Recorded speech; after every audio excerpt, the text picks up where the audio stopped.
باپ بیٹے رہتے ہوں ایک گھر میں باپ بیٹے، تو کم سے کم بیٹے پر اتنا ضروری ہے کہ صبح کی پہلی ملاقات میں باپ کے لیے اٹھ کر کے کھڑا ہو جائے، یعنی بیٹھے بیٹھے باپ سے نہیں مل سکتا۔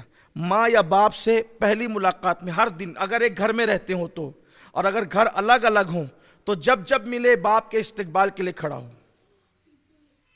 یہ باپ کا احترام ہے، جب جب ملے، اگر کہیں اور دونوں کے مکانات جدا جدا ہوں، کیونکہ ایک گھر میں ہو تو بار بار سامنا ہوگا، تو اسلام اس کا مکلف نہیں کرتا، لا یکلف اللہ نفسا الا وسعہا، کہ اللہ کسی جان پر اتنا بوجھ نہیں ڈالتا کہ وہ اٹھا نہ سکے۔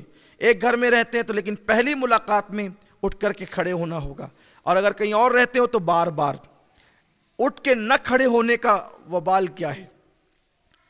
میں اور آپ تو کوئی حیثیت ہی نہیں رکھتے، آئیے ذرا امام حمیدی کی طرف چلتے۔ امام حمیدی نے اس کو لکھا ہے جو روایت میں پڑھنے جا رہا ہوں بیان ہے۔ یہ امام حمیدی کون ہے؟ بخاری کے راویوں میں ان کا شمار ہے، بلکہ پہلی حدیث جو انما الاعمال بالنیات ہے اس میں حمیدی کا بھی ذکر ہے۔ اتنے بڑے محدث ہیں حمیدی، انہوں نے لکھا جو میں بیان کرنے جا رہا ہوں۔ حضرت یوسف علیہ السلام جب کھو گئے تو یعقوب علیہ السلام نے 50 سال تک رویا بیٹے کے لیے، 50 سال تک روتے روتے آنکھیں خشک ہو گئی، آنکھیں سفید ہو گئی۔ پھر ایک دن آیا کہ دونوں باپ بیٹے ملے، تو حضرت یعقوب علیہ السلام کو یوسف علیہ السلام جب بادشاہ بن گئے تو مصر بلایا کہ اب آپ ملک شام چھوڑ دیں، مصر آئیں۔ تو یعقوب علیہ السلام مصر گئے تو حضرت یوسف علیہ السلام ہاتھی پر بیٹھے ہوئے، حضرت یوسف علیہ السلام تھے ہاتھی پر، ایک روایت کے مطابق تخت پر، ایک روایت کے مطابق تخت پر، ایک روایت کے مطابق ہاتھی پر، اور حضرت یعقوب علیہ السلام آ رہے تھے اونٹنی پر۔ تو اب باپ اور بیٹے میں جب 50 سال کے بعد ملاقات ہوئی، وہ بھی 50 سال دونوں ایک دوسرے کا انتظار کیے، تو اس کا شوق فرشتوں کو اتنا تھا کہ فرشتوں نے اللہ سے کہا اللہ آج ہم اجازت چاہتے ہیں کہ وہ باپ بیٹے کا ملن دیکھنے کے لیے جائیں کہ 50 سال کے بعد باپ بیٹے ملتے کیسے ہیں۔ تو حضرت یعقوب علیہ السلام اور یوسف علیہ السلام دونوں کو انتظار تھا۔ یوسف علیہ السلام چاہ رہے تھے کہ میرا باپ جو میری محبت میں روتے روتے نابینا ہو گئے، آنکھوں کھو دی، آنکھیں سفید ہو گئی، میرا کرتا ڈالنے سے تو آنکھیں مل گئی، میرے باپ نے کتنے صدمے اٹھائے، آج میں اپنے باپ کی زیارت کروں گا۔